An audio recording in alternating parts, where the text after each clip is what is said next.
Have you ever been curious about what a 60th percentile rank means on an exam?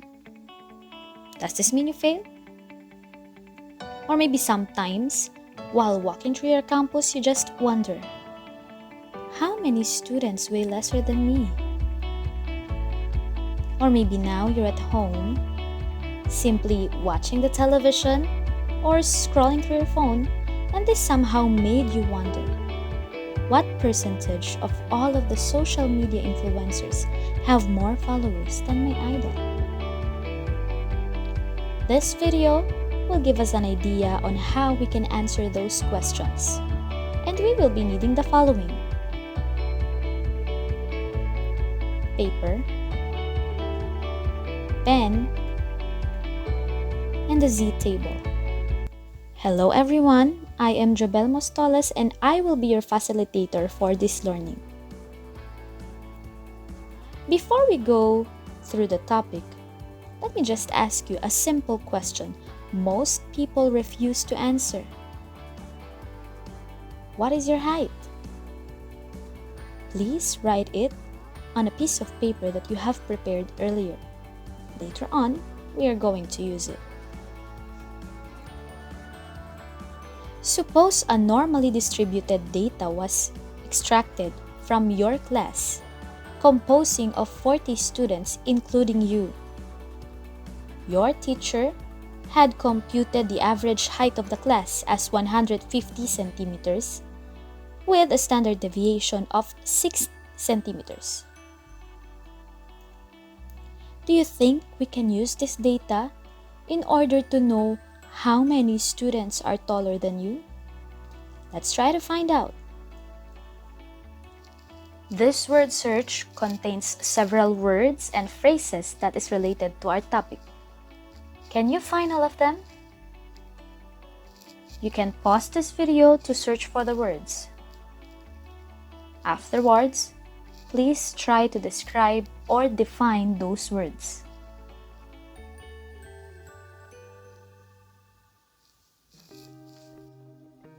Let's highlight all of the words which can be found here that is related to our topic. First word that we can find is the normal distribution. So what is the normal distribution? This is the most important probability distribution for the continuous random variable. Aside from normal distribution, we can also find there the normal curve. What is a normal curve? This is a symmetrical graph that is used to represent the normal distribution. The mean of the normal distribution is actually located at the middle of the curve, where the highest point of the graph can be seen.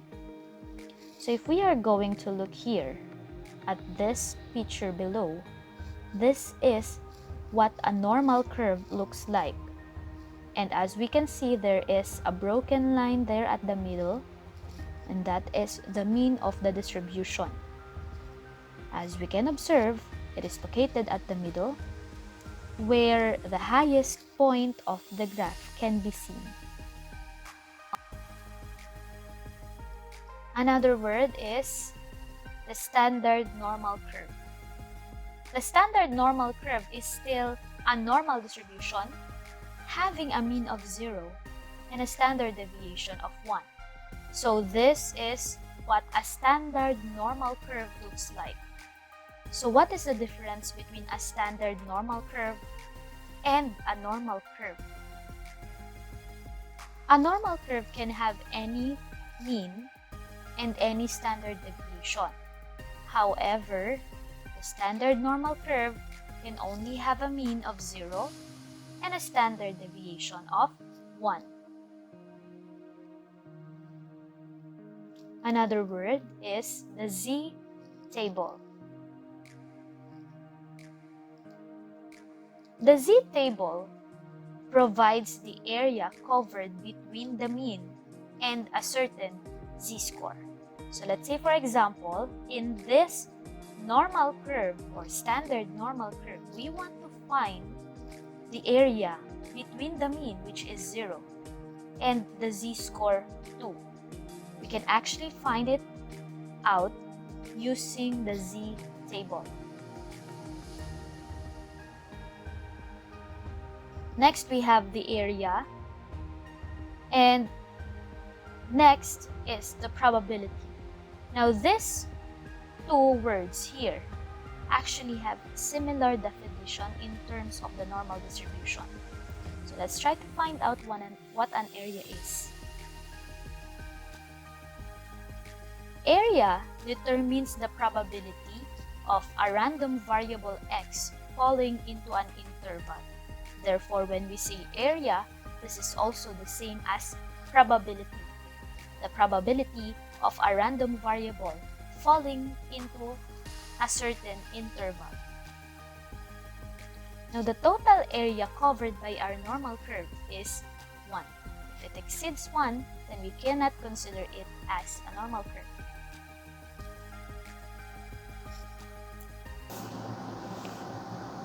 Let's have a review on how to use the Z table by answering these questions. First, let's try to find the area of the z-score 2 on the Z table. To find an area on the Z table, we must make sure that the z-score is in a 3-digit form. So since we are given a whole number, we just add 0.00 at the end of it. So that will become 2.00. Get the first 2 digit, that is 2.0. And we are going to look for this at the leftmost column of our Z table. Get the last digit, which is 0. Add 0.0 in front of it. So we now have 0.00. And we are going to look for this at the uppermost row of our Z table. The intersection of the two should give us the area. And in this case, that would be 0.4772, or this is 47.72%. So this can be written either in a decimal form or in a percentage form, since we are talking about probability. So the answer that we got is 0.4772, or that is 47.72%.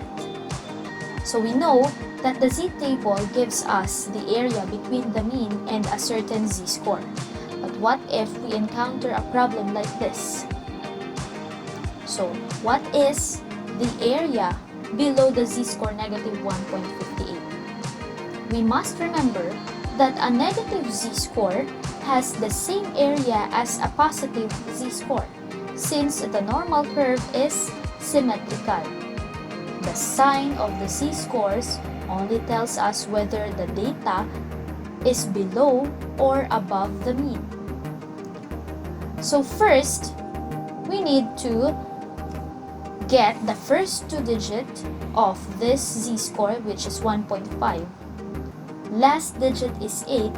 Add 0.0 in front of it, since we need to have the area of the z-score negative 1.58. So if we are going to look for the area of negative 1.58 under the Z table, it should be 0.4429. Now if we illustrate this on a normal curve, we know that the negative 1.58 z-score is located below the mean. So it is on the left side of our normal curve. And we are looking for the area that is below this z-score. So we need to shade this region to the left of the z-score, so that we will be able to know whether we are going to add or subtract 0.5 from it. Since the shaded region here does not exceed half of the graph, therefore, we are going to subtract the area that we got from 0.5. Therefore, the area below negative 1.58 should be 0.0571, or that is 5.71%. So the answer that we got was 0.0571 or 5.71%. Now please try to determine the area above the z-score negative 0.02. You can pause this video while you are solving.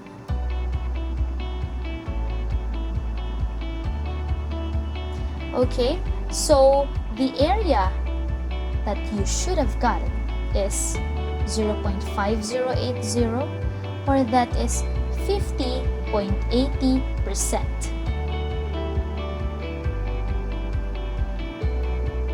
Next, please try to find the area between the z-score negative 1.1 and the z-score 2.2. Again, you can pause this video while you are answering.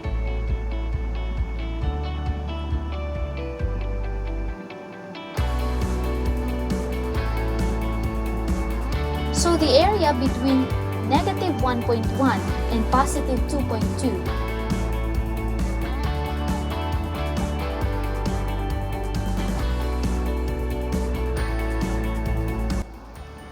So we should know that when we are solving for the area between two z-scores, if these z-scores have different signs, then we add the areas. However, if they have the same signs, then we subtract the areas. We are now ready for the discussion of our main topic for this video, which is about converting a normal random variable to a standard normal variable and vice versa. And to do that, let's understand z-score further. We already know that the areas under the normal curve is determined by the z-scores or the z-values. But how can we actually use this in real life? Let's go back to the question earlier about the height.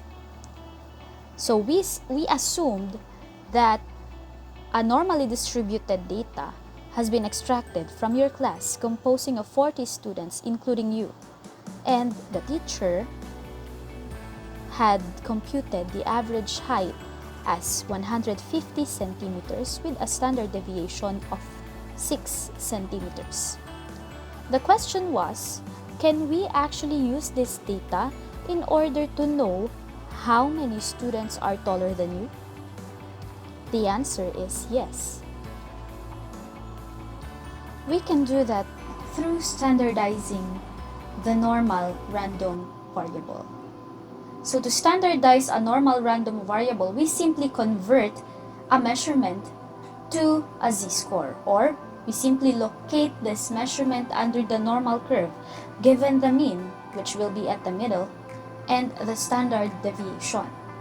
So to standardize a normal random variable, we use a formula to get the z-score, and that is z is equal to x minus mu over sigma, where x is the normal random variable, mu is the population mean, sigma is the population standard deviation, and z stands for the z-score. So let's further understand this using an example. Let's have an example on math scores. Given that the mean is 50 with a standard deviation of 4 of a population of math scores, find the z-value that corresponds to a score of 58. What percentage of the class got a score higher than yours? So we are now assuming that the 58 here is your score, which is also the normal random variable. And we want to know the percentage of the class which got a score higher than 58. To do that, we need to get the percentage or the area under the normal curve. But how can we locate this 58 under the normal curve? Of course, we are going to standardize it, or we are going to convert it from a raw data to a z-score. And we can do that by using the formula z is equal to x minus mean all over the standard deviation. So our given are mean, which is 50, standard deviation, which is 4, and the normal random variable, which is 58. Plugging it in on our formula, that would be z is equal to 58 minus 50 all over 4. 58 minus 50 is 8. Divide it by 4, the result will be 2. This 2 now is our z-score, or the corresponding z-score of the score 58 on the normal curve. So if we are going to illustrate the normal curve now, we know that the middle is for the mean. If our mean is 50, then our middle value here is 50, and its corresponding standard normal variable is 0, because we know that in a standard normal curve, the mean is always 0. So how can we locate 58 in this normal curve? So we now know that the z-score corresponding to 58 is 2. Therefore, 58 is located here. Now we want to find the percentage of the class which got a score higher than 58. So we are just gonna solve this like how we solve the regions under the normal curve. So first, we need to identify where our shaded part is. The shaded part is our required region. Since we are looking for the percentage of the class who got a score higher than 58, then we are going to shade the right part of the z-score too. So we are looking for the area of this. And to find that, first, we need to know what is the area covered by the z-score 2 under the z-table. Can you look for the area of the z-score 2 on the z-table? So the area of 2 is 0.4772. And now we know that from the mean up to the end of the right side, that is 50% of our normal curve. And we know that from the mean up to the z-score 2, this covers 0.4772 of the graph. So we just need to subtract the area of the z-score 2 from 0.5. So by subtracting, we will get 0.0228, or that is 2.28%. This 2.28% is now the percentage of the class which got a score higher than 58. Now, can you try this on your own? We have the data for the scores in PE. You need to locate the z-value that corresponds to a PE score of 39, given that the mean is 45 and the standard deviation is 6. What percentage of the class got a score lower than 39? You can pause this video to answer this question.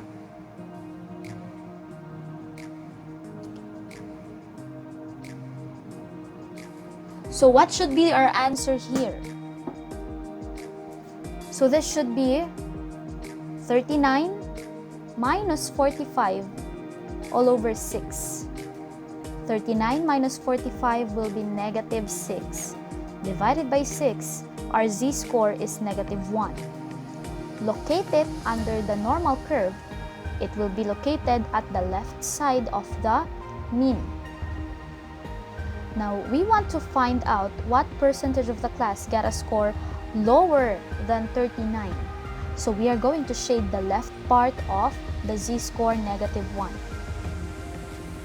Now, find the area of the z-score negative 1 on the z-table. So the area is 0.3413, and we need to subtract it from 0.5. So 0.5 minus 0.3413, this will be 7, 8, 5, 1. Therefore, the area or the percentage of the class which got a score lower than 39 is actually 15.87%. Let's have another example, this time about the average video length. Quora.com stated that the average video length in YouTube was 4 minutes and 20 seconds, or that is 260 seconds in total. Suppose that the average length of video per YouTuber was computed, and King Minyas got a standard normal score of -1.03. If the standard deviation is 50 seconds, what is the actual average video length that King Minyas had uploaded on YouTube? So in our first example, we are given a normal random variable or a specific measurement, and we converted it into a z-score. This time, we are given a standard normal variable or the z-score, and we are going to convert it into its normal random variable. So how do we do it? Still, we are going to use the formula. First, let us identify all of the given. We have 260 seconds as our mean, 50 as the standard deviation, and our z-score is -1.03. So what is actually missing here? It is the x, or the normal random variable. So plugging in our given to our formula, that would be the z-score is -1.03 is equal to x minus 260 all over 50. So to solve this, we need to eliminate the denominator here. So we will multiply both sides of the equation by 50 seconds. So upon multiplying 50 and -1.03, that would result to -51.5, which is equal to x minus 260. In order to solve for x, we need to isolate it in one side. So just perform addition property of equality and move this -260 on the other side. So that will be -51.5 plus 260 is equal to x. So 260 minus minus 51.5, that would be 208.5, and this is now our normal random variable. If we convert it into minutes and seconds, that would be 3 minutes and 28.5 seconds. This means that King Minyas, or the average video length that King Minyas had uploaded in YouTube, is 3 minutes and 28.5 seconds. So this problem is about the daily pocket money of students. The average daily pocket money of students in a certain school was computed to be 80 pesos for a research involving financial stability of students. Student A was located under the normal curve, having a z-score of -2.42. If the standard deviation is 5 pesos, how much is the daily pocket money of student A? You can pause this video to answer this question.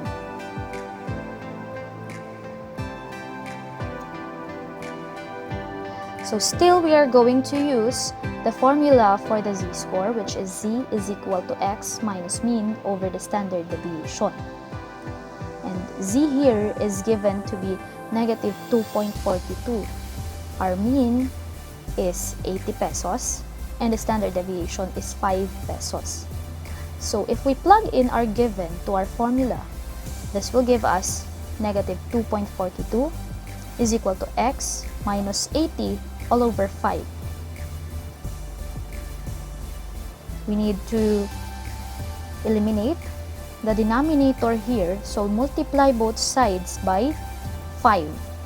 And 5 times negative 2.42 will result to negative 12.1, which is equal to x minus 80. To isolate x on one side, we need to perform addition property of equality so that 80 will be transferred on the other side. So we will have negative 12.1 plus 80 is equal to x. And 80 minus 12.1 will result to 67.9. And this will now be the daily pocket money that student A has. Or this can be written also as 68 pesos. Let's now have our last example for this. Our last example will be about the weight of the students. Suppose that you weigh 53 kilograms and the recorded average weight of all students in your school is 55 kilograms with a standard deviation of 4 kilograms.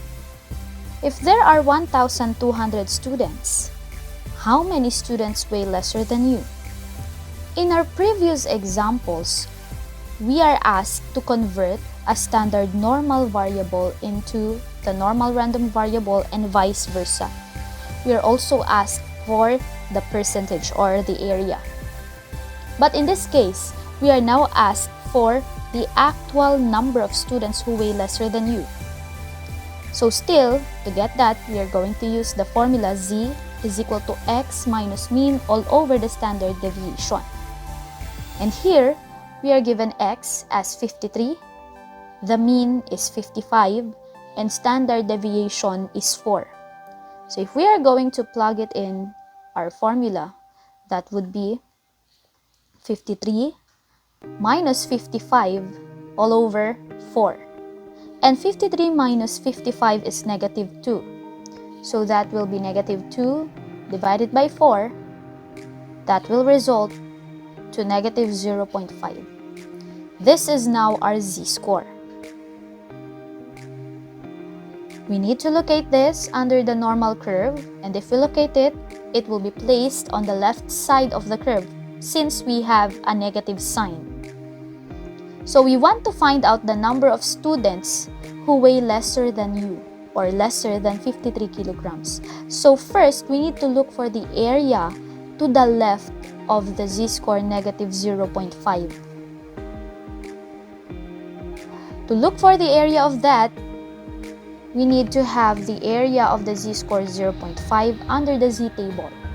So the area under the z-table of the z-score negative 0.5 will be negative, or that will be 0.1915.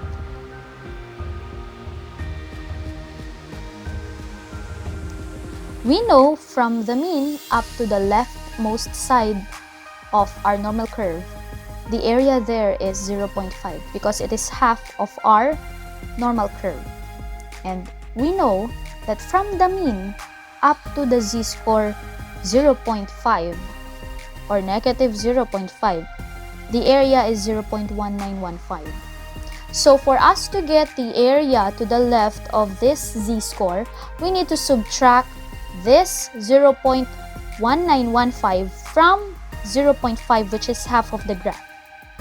So 0.5 minus 0.1915, that would be 0.3085, meaning that 30.85% of the population weighs lesser than you. But how many students weigh lesser than you? To get the actual number of students, we just need to multiply the number of the students to this percentage. So that would be 1,200 times 0.3085. And this will result to 370.2 students. However, since we are looking for the number of students, we cannot have a decimal point here. So we will just get the whole number. So there are actually 370 students who weigh lesser than you. To extend your learning, please try to answer the following on your own. First, answer the question raised at the beginning of this video involving your height. Second, a percentile rank in an exam tells you the percentage of individuals who scored lower than you. From a 50-item test, the mean score of the 1,200 examinees was 31 with a standard deviation of 3. Your percentile rank is 89%. What is your actual score? I hope you learned something from this video. Thank you very much for watching.